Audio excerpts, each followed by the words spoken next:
Okay. You see it? Yep. Okay. So I'm going to say welcome again. This is the I.C.E. conversation with instructional designers. Happy to have everyone here. We have a little bit of a presentation and then some dialogue and Q&A. So welcome. Thank you for your time today. Super excited to learn from you and hear what your areas of questions might be. So with that, I am going to share my screen and launch into the PowerPoint.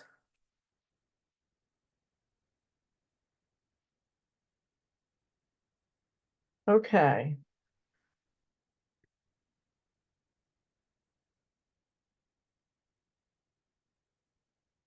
One second. There we go.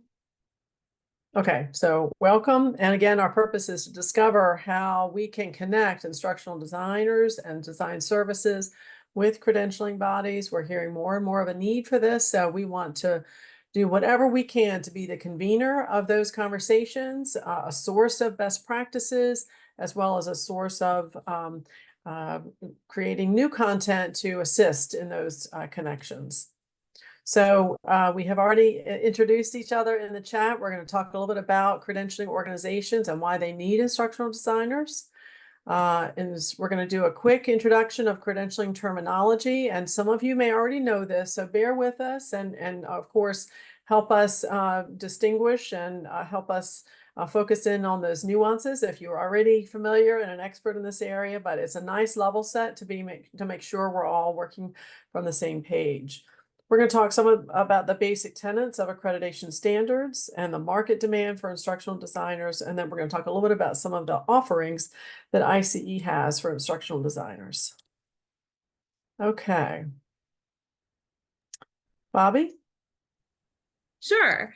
Hi, everyone. I'm Bobby Vernon, Senior Director of Learning and Development at Global Skills Exchange, and I have been a longtime volunteer, probably going on 15 years now, with the Institute for Credentialing Excellence.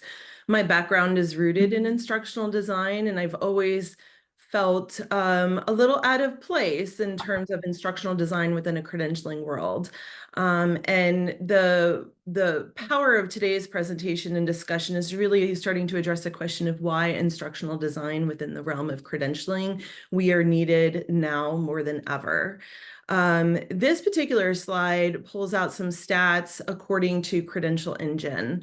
Credential Engine is a nonprofit organization that works a lot. It works heavily on grants to be able to try to pull together various aspects of this credentialing ecosystem that you see on the right.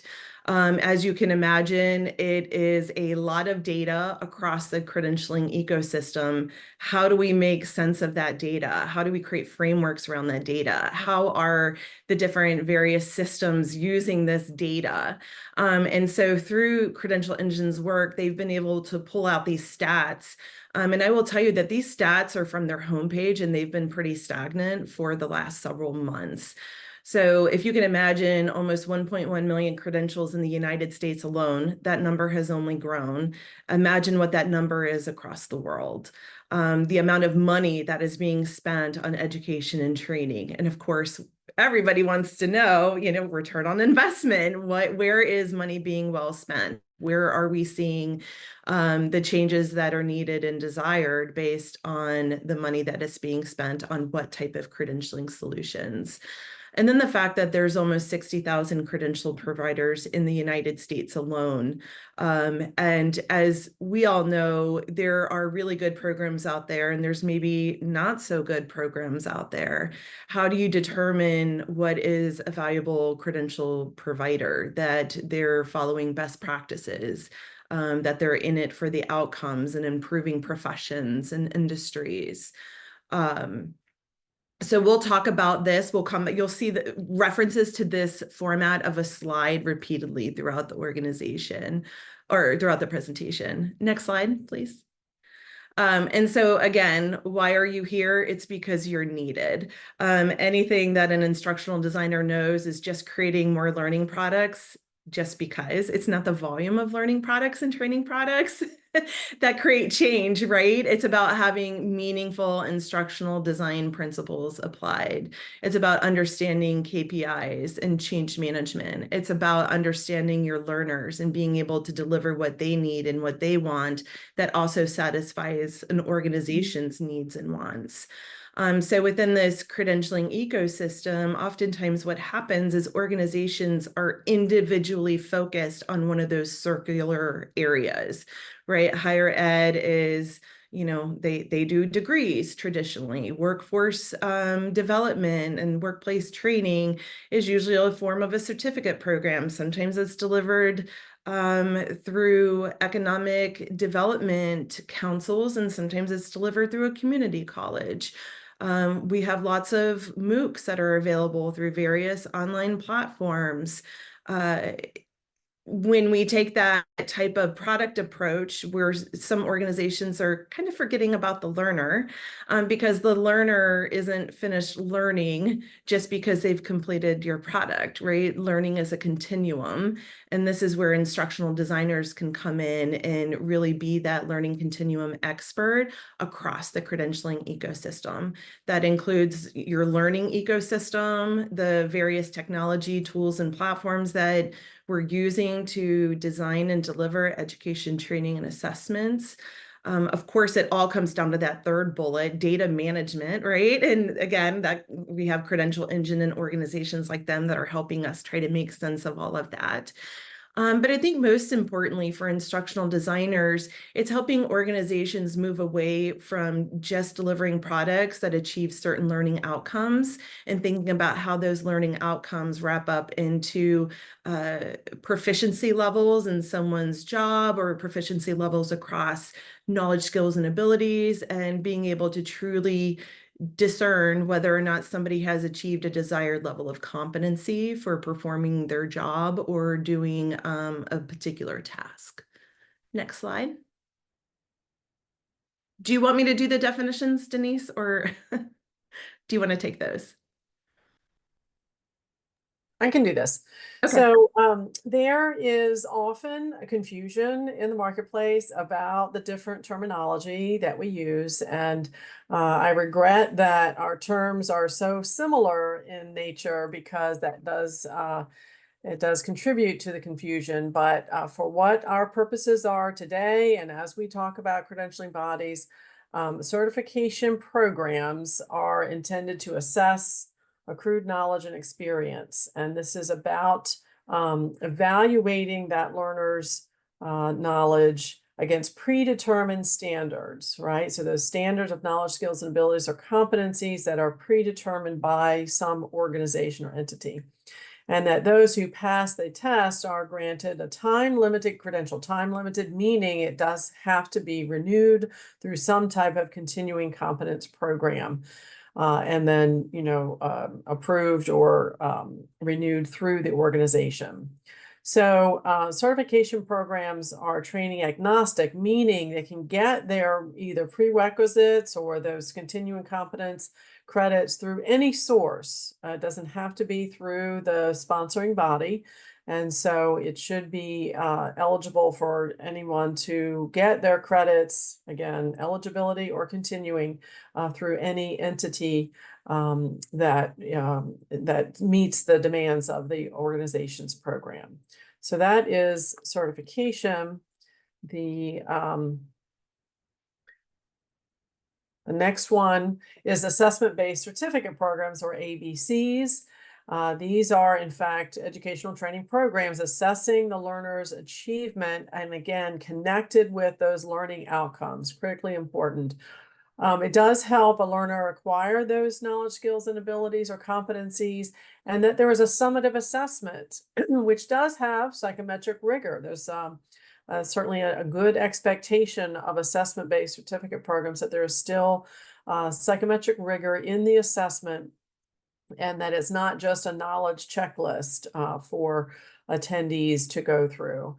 There is an award of certificate to the learners who are able to meet that passing standards. But in our world, we say that letters after someone's name, a designation or a mark of distinction, are not associated with assessment-based certificate programs. So therefore, learners are not certified. That's a really important distinction and a source of great confusion in the marketplace. And so I know you all are often having to explain that terminology quite a bit within your work, but just level setting here for everyone's benefit.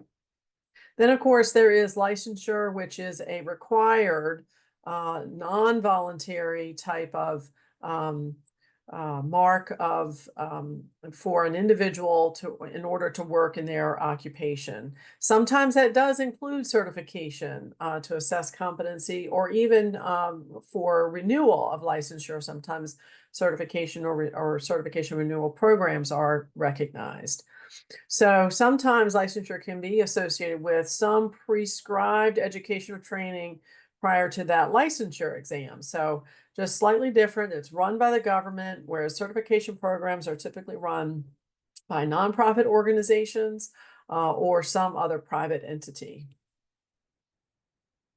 And then micro-credentials. This is a newer term and one that we are seeing quite a bit of momentum around, and that's a focused area for of study on a very specific slice of a topic or skill or competency.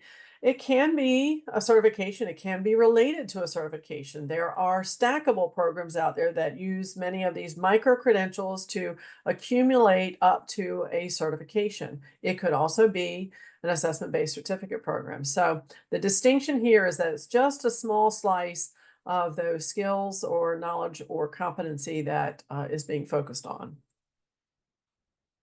All of this can be found in the I.C.E. Basic Guide to Credentialing Terminology, no cost, downloaded from our website anytime, share with anyone you like.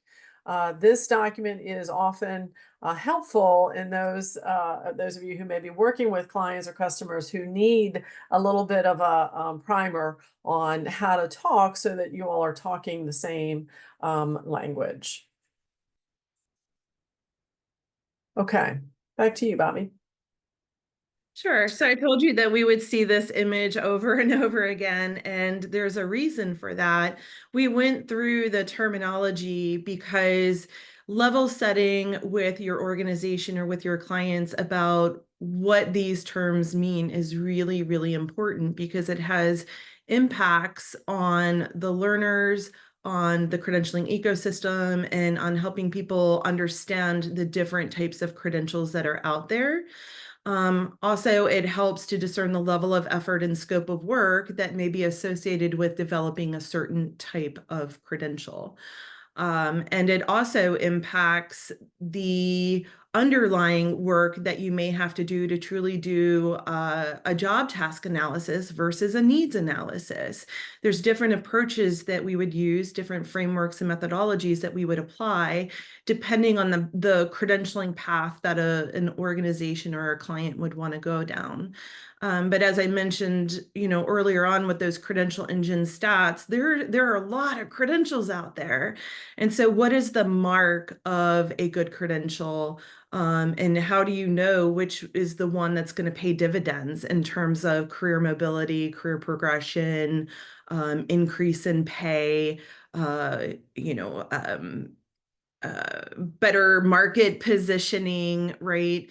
And we're seeing very tight labor market conditions right now. So being able to understand what a credential is, how they're being defined, the benefits they provide, and the role that they play within the credentialing ecosystem is super important.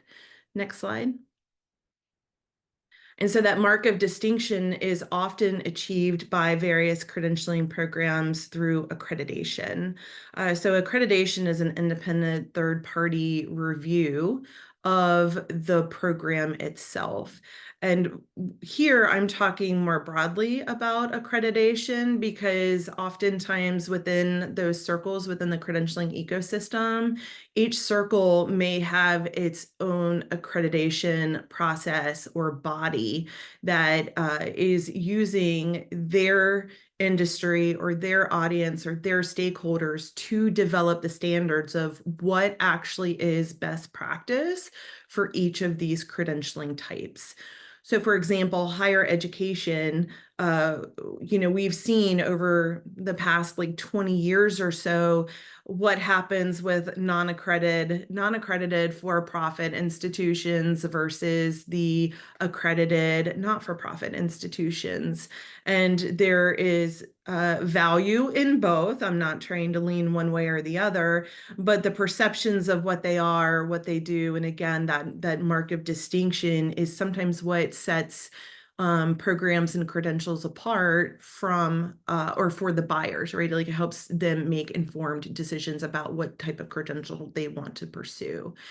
The accreditation is really about high quality best practices and making sure that there are systems of checks and balances to ensure that the program is being designed, delivered, and administered according to those best practices.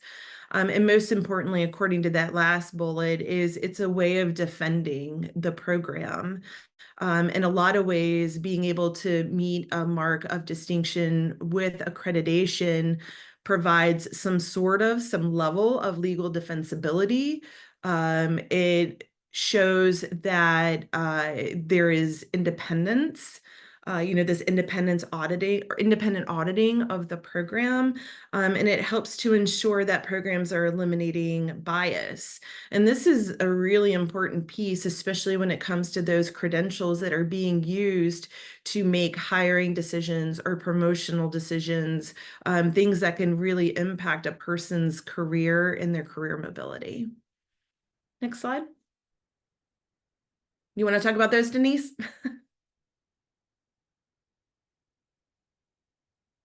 Oh, you're on mute.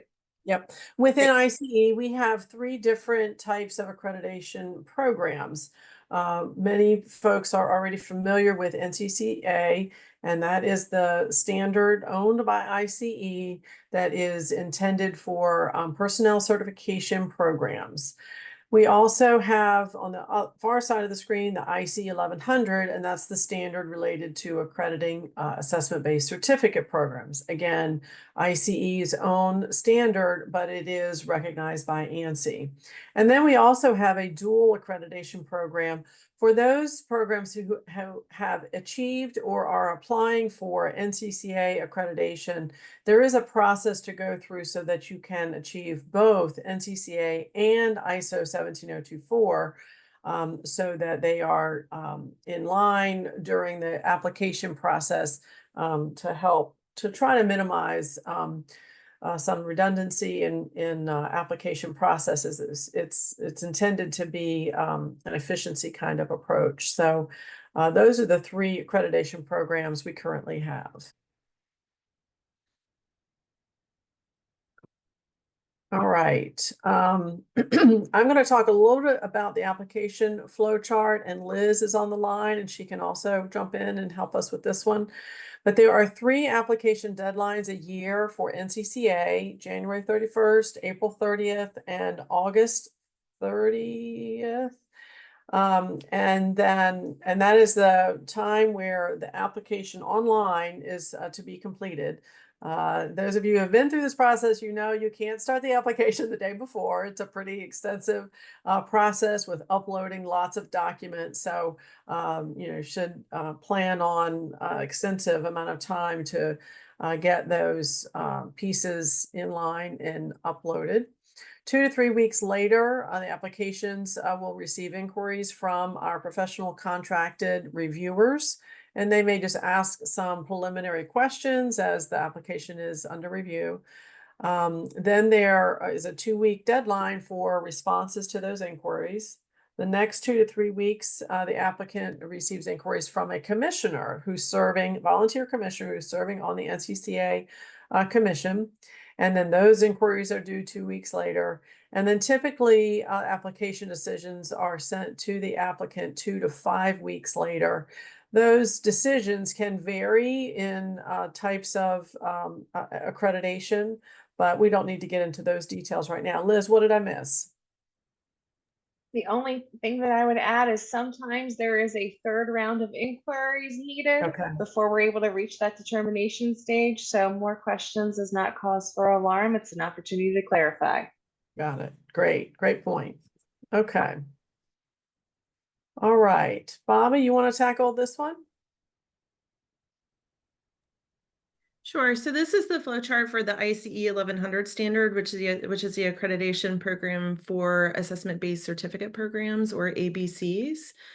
Our process is a little bit similar in terms of we have multiple rounds of reviews, but there are 3 deadlines per year in which programs can submit their accreditation applications, and those deadlines are there. And what we do up front is do an initial screening to see if the program meets what we consider minimum criteria for an ABC. And the reason we do that has to go back to what we were talking about earlier with the terminology. There's confusion around what is a certification program, what is an assessment-based certificate program, and even what is an assessment-based certificate program versus a generalized continuing education program or generalized certificate program. So we want to make sure that these applications have met that minimum threshold for an ABC. And if they do, then it goes into an initial review. I don't know, in the years of experience that I've had with reviewing accreditation applications, that we have actually accredited a program after that initial review. Oftentimes there's some clarifying questions, inquiries that we need to make, and or there's some documentation deficiencies. And so with that, we would go into a deferral period of 90 days, followed by another deferral period of 30 days. And within those deferral periods, we're doing those reviews and making a determination as to whether or not the program will become accredited. From a reviewer's perspective, I will say one of the most important things that we do as part of the accreditation process is provide valuable feedback to these programs in terms of their process for designing, delivering, and maintaining the program, for ensuring mastery of the learning outcomes through the design and delivery and maintenance of their assessment, the summative assessment. So throughout this entire process, the applicant is getting a lot of commentary, and it gives them an opportunity to really shore up their documentation to make sure that they truly have everything in place that they need to follow best practices. And this is from the administration and operations of a program, such as enrollment or eligibility requirements, the application process, the handbook for participating in the program, to the instructional design portion of the program in terms of instructional design principles and methodologies, the delivery methodologies, how they're sourcing their content and updating their content, to the assessment component, which again has to do with the design, delivery, and maintenance of the exam itself. Back to you, Denise. Oh, actually, I think this is my slide too. Sorry. So again, the point of this presentation is that there is a role and a need for instructional design within the credentialing landscape. So on the left-hand side, earlier on I had talked about that credentialing ecosystem, and there's data and there's learning management systems, and there's a lot of needs and a desire for return on investment. Obviously, if we're spending $2.something trillion on education and training. So for your role as instructional designers, you're perfectly positioned to be able to surface the needs and map those needs to organizational KPIs across the organization, the profession, and the learners themselves. So you're perfectly positioned right in the center of that Venn diagram. For the green Venn diagram in the center, this is where maybe most instructional designers sit and operate. But there's a lot of opportunity here, especially with that 70% on-the-job learning. What are the opportunities that present themselves to start creating and formalizing credentialing solutions through the workplace? A lot of credentialing is maybe focused on what you need to acquire to get a job, or to upskill to stay within a job, or to gain new skills to move into another job. But there's still so much learning that is happening within the workplace. How can we better define not just products based on the learning outcomes, but on skill and competency management that better rolls up into career pathing, career mobility, and other credentialing products in that credentialing ecosystem. And then to the right, we have the technology and data piece. There's a lot of information out there that we can get that paints a better picture about the learner themselves. And it's not just about the learner in terms of how they interact with the particular product that sits in a particular system, but how do we tell a better story of the learning arc and that learning continuum across the learning ecosystem, the credentialing ecosystem, and the HR ecosystem? So if you take all of those things together, there's a home for you and there's a need for you.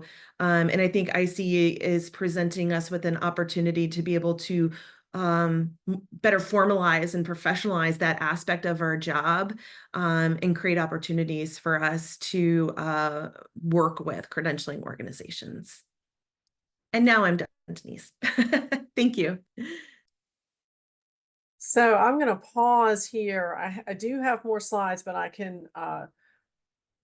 going to come back to those, say, in the last 10 minutes of the conversation. But I really want to open it up because we covered a lot of ground. So what questions did that raise for you? Any points of confusion or any areas that you want us to drill down on a little bit deeper?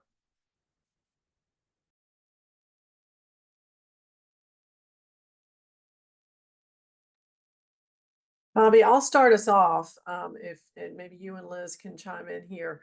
The accreditation process can be complex and long, and I'm curious how much you have had to do, how much education you have had to do with the clients you've worked with in explaining what that process is, getting them prepared, getting the program prepared, talking about the impact and value of accreditation. How involved has that been for you, Bobby? I don't know that I can answer that question in the way that in which you would hope I would, Okay. because being an application reviewer, as much as I want to handhold and Yeah. guide these programs through, I have to remain a neutral, independent third party. Mm-hmm. So if Michelle doesn't mind, I'd like to toss it over to her. Well, I'm sorry, Michelle, but she has worked with clients and she can personally attest to the level of effort that it takes to get some of these programs to the level of being either prepared for accreditation or even understanding what the accreditation process looks like. Yeah, good point. So do you want me to chime in, Bobby? I will try. One of the things I was thinking about when you were showing all those the Venn diagrams is how much we touch, not just, we often think of instructional design as, okay, we're instructionally designing this one course or this e-learning module or this instructor-led training event. But in the credential space, it's much broader than that. Oftentimes, especially if they're going to accredit, and getting them to really understand all the things that will need to go into building that program if they're building one from scratch, or as is sometimes the case, people come to us with a certificate program or some education they want to put together and make a certificate program. So they have their content, but they don't have an accredited certificate program. And in those instances, they need to understand the full kind of process of, even if you've already created your content, if you didn't do a needs analysis in the beginning, we're going to have to back up and do that. If your needs analysis wasn't sufficient, we may need to go back and fill in gaps, make sure that it's on target, and it's also required in the standard. And it must be linked not just to your content, but also to your assessment so that all of the elements are validated. So we end up touching sort of all the different aspects of that, the development of that program, not just the kind of down in the weeds everyday idea of churning out an e-learning course. That's one of the reasons why I find this space incredibly fascinating, because it is a lot of strategy and understanding where that program is going to sit relative to other programs that they offer, and looking at that through that adult learning lens or workforce development lens. We were just in a conversation similar to this earlier today. And the point came up that we often get asked to develop a product. And then but we often have to step back and think, okay, what's the why behind that? What's the drivers behind that? What are you trying to get across or achieve as an organization? There's been many times we've done a needs analysis and stopped and said, there's no need for this, or maybe you need to go in a different direction or whatnot. And just getting, folks to understand that. And we walk that journey with them and help paint that process. What's that going to look like over the long haul? I mean, I have like a 5-phase process. I walk them through each of the steps so that they can truly understand the investment that's going to be needed, not just up front, but over time. And I find as an instructional designer is really exciting to be a part of those conversations too, and then carrying that through everything that we do. Great points. Someone flashed a hand and then it came down. I don't know if I missed someone. My apologies. Was there another question that someone had?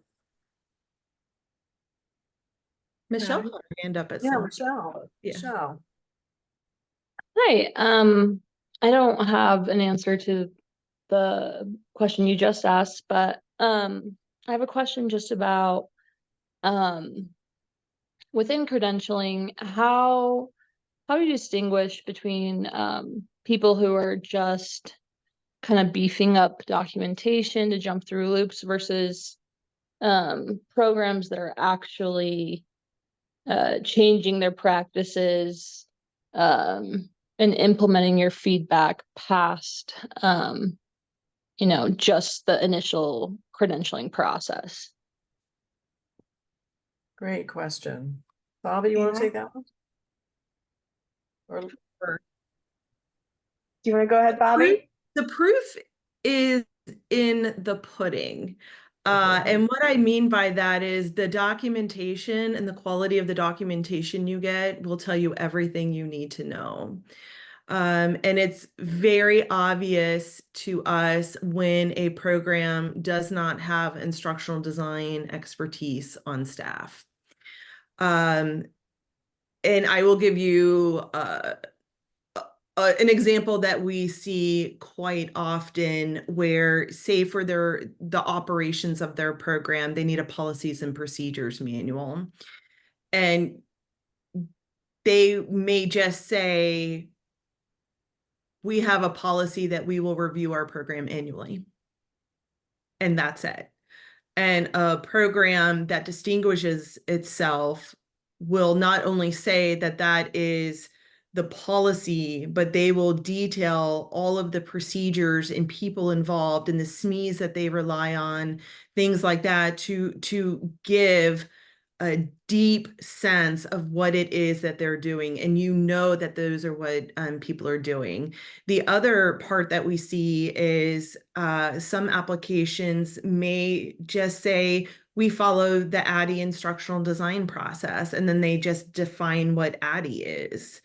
Whereas a true ABC that is reaching the level of accreditation is creating a full-blown design document explaining to Michelle's point, the why behind the decisions that they're making and their rationale for how they're doing what they're doing. So you really see it in the quality of the documentation. Now, I want to caveat that with, just because somebody a program doesn't reach that level of sophistication with their documentation does not mean it's a bad program, right? And I think sometimes programs may take it a little personally, but we have a good program. It's a really good program. Absolutely, it's a good program. It just doesn't meet the standards and best practices of the accreditation standards themselves. I welcome Michelle to comment that. And I don't know if Julie's still on. Yeah, Julie, if Julie is a reviewer as well, if she has perspective that she would want to share. Bobby, thank you. Yes, I agree with Bobby.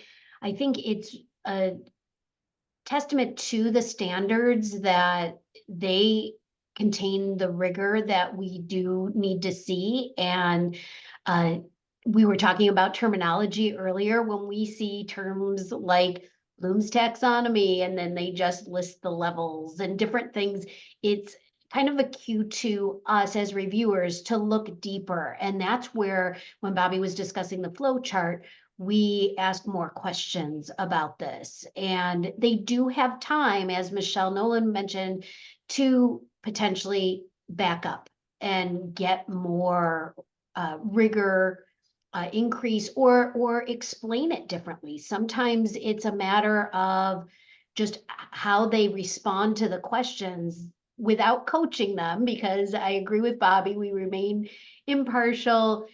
We just strongly encourage, when we see the programs, our feedback is detailed enough not to consult, but to encourage them to revisit and tell their story in such a way that does, as Michelle Hawkins asked about, does illustrate either they've changed or they really are implementing these things that they've presented in the program. And Julie, also just from a complete pragmatist perspective, there's an annual report. So you have to tell us you're keeping up the task every year. You Yes. reaccredit every 5 years. So this is a whole lot of work for the initial if you don't maintain it. So I feel like we get a good sense of the programs, of their staff, of they get a sense of what we value as they go through the review process. And we know that it works when they apply for reaccreditation. Liz, thank you. Great point. Good point. Okay, Bernadette.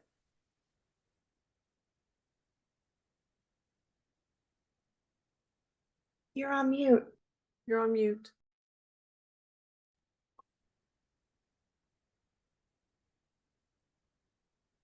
Can you hear me now? Yeah. Yes. Yes. Okay. So I had to call in on my phone because it wouldn't work on my computer, and then I'm juggling another Zoom meeting. So, and I may have missed this in the very beginning, but so if I'm totally off base here, just let me know. So do we need to get, as instructional designers, need to get credentialed to do this? Is that what is supposed to happen? Or like, I don't know if I fully understand what my role as an instructional designer would be, I think. Yeah. So I'll start, but anyone else can jump in. I'm not aware of any required credential of an instructional designer to work in this space.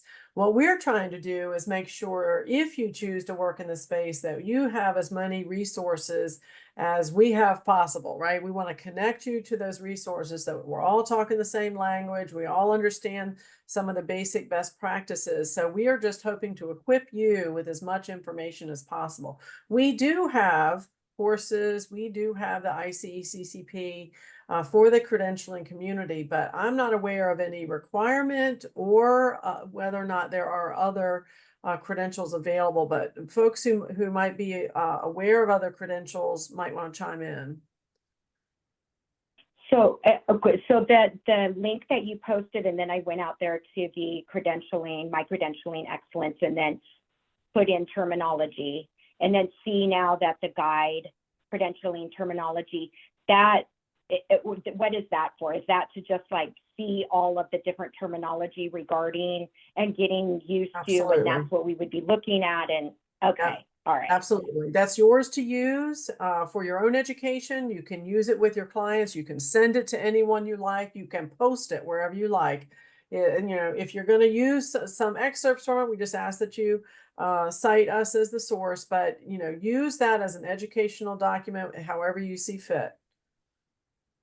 And Okay. Bernadette, we shared that because oftentimes there is misalignment with organizations about what type of credential they're actually trying to create. So you'll hear a lot of people, a lot of organizations will say, I want to create a certification program. And it's so important to level set and be aligned with that organization or your client on, what does that mean to you? Like, what does that actually mean to you? Because according to this definition from I.C.E. on certification, right, it's education and training agnostic, but a lot of certification programs want to create the mandatory education and training that then leads you to taking the exam. And these are like misconceptions that as instructional designers, we can help influence the change in terms of how we are describing and approaching the design of the different credentialing solutions. Perfect.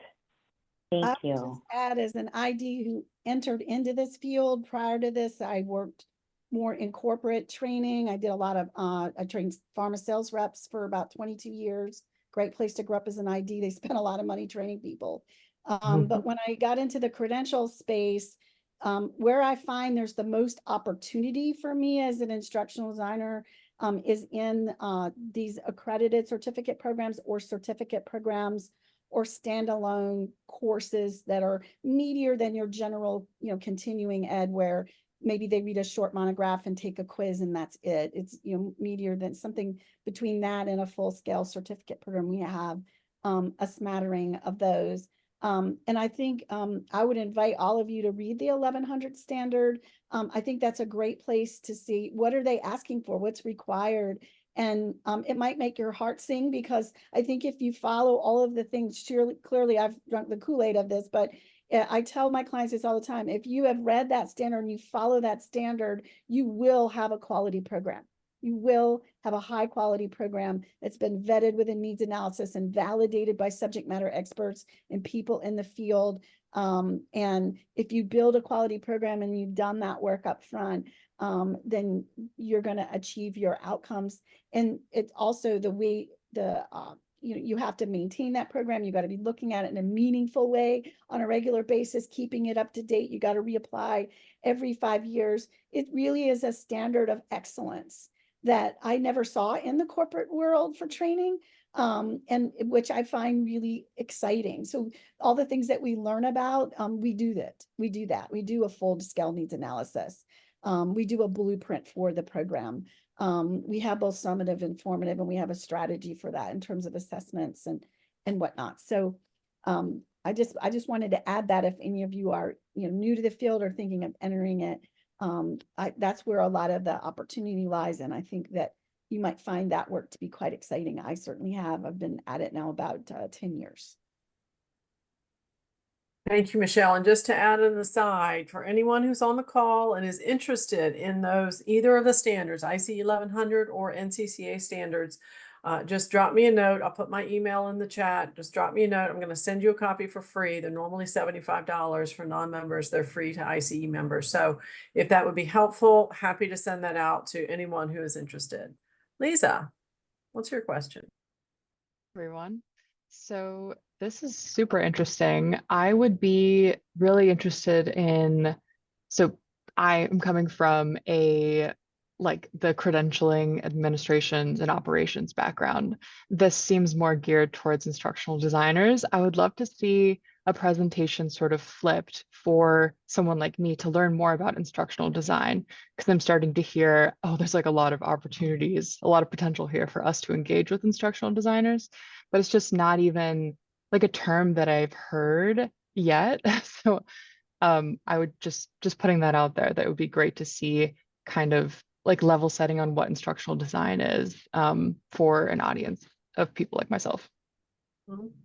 Great suggestion.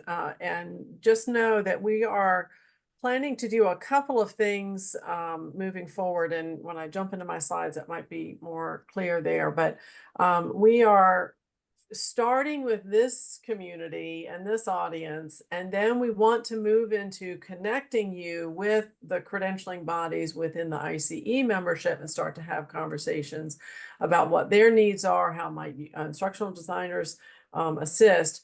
But we can, your point about learning more about instructional designers, we do have some resources and want to create more. One of the things we want to do is create a business case for each of the kinds of programs, so that as you're talking to folks, you can say, this is the intended outcome of this model for this versus this model. And these are the kinds of business outcomes you might expect or plan for or strategically think about. So we're going to develop more and more resources, definitely. Other questions?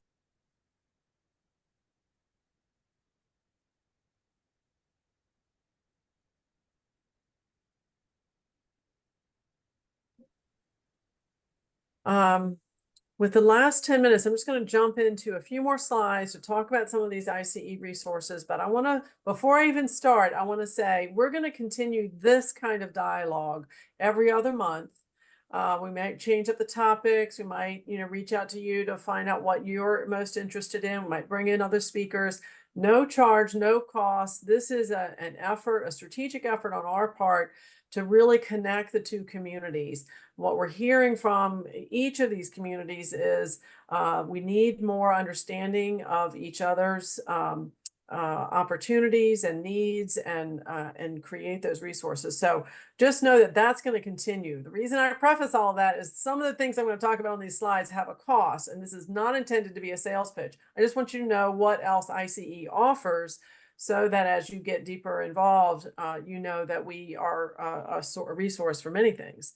So let me just jump back in.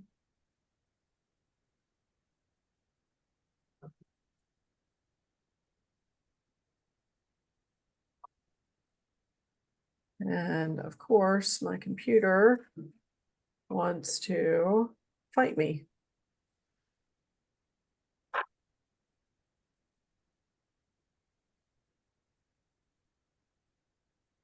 I'm going to steal your share if you don't mind, and I can share it. I've got it. I've got it. Can you all see it? No. Can you see it? No. We don't see anything yet. Okay, hold on one second. Sorry.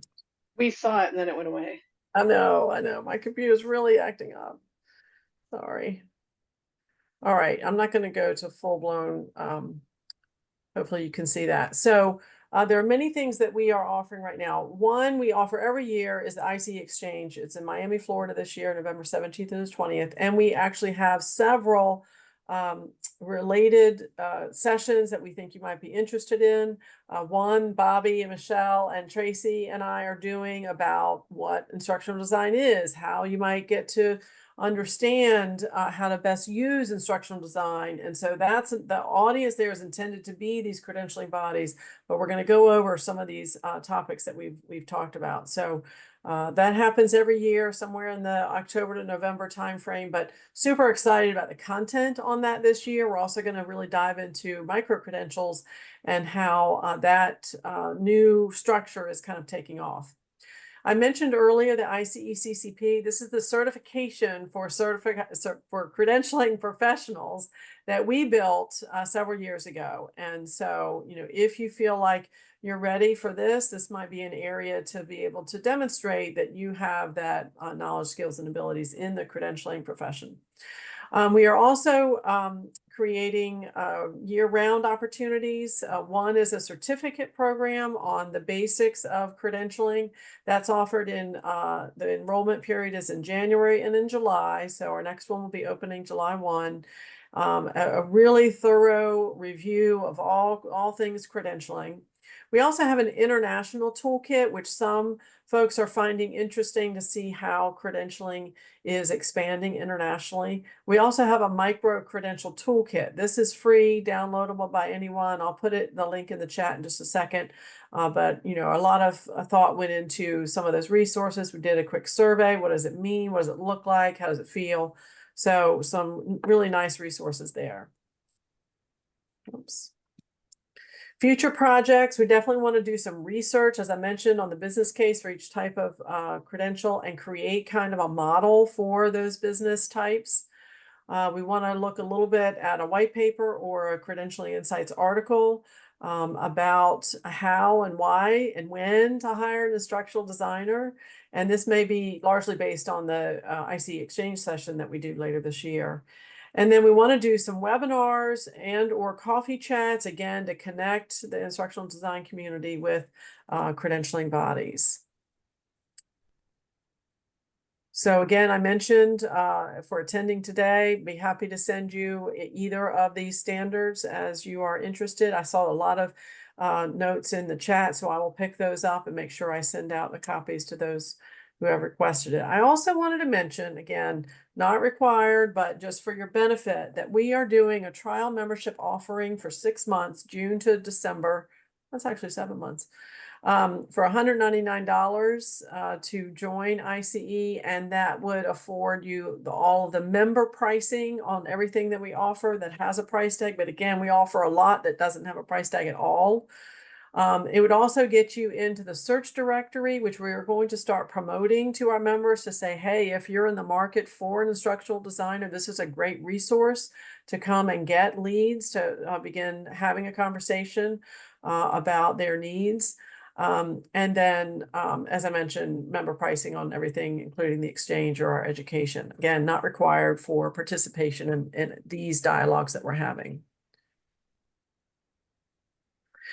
We also have a whole page dedicated just to ACAP, just to the I.C.E. 1100 accreditation programs, things like checklists, a podcast, webinar, online courses, white papers, all kinds of resources. We have videos, all kinds of resources on both of these accreditation processes. And all you have to do is go to accreditation and then choose which one you are most interested in. So I'm going to stop sharing with that. Any additional questions? Did that prompt anything for anyone? Michelle is asking about working with Credential Engine. Michelle, you want to ask more about that?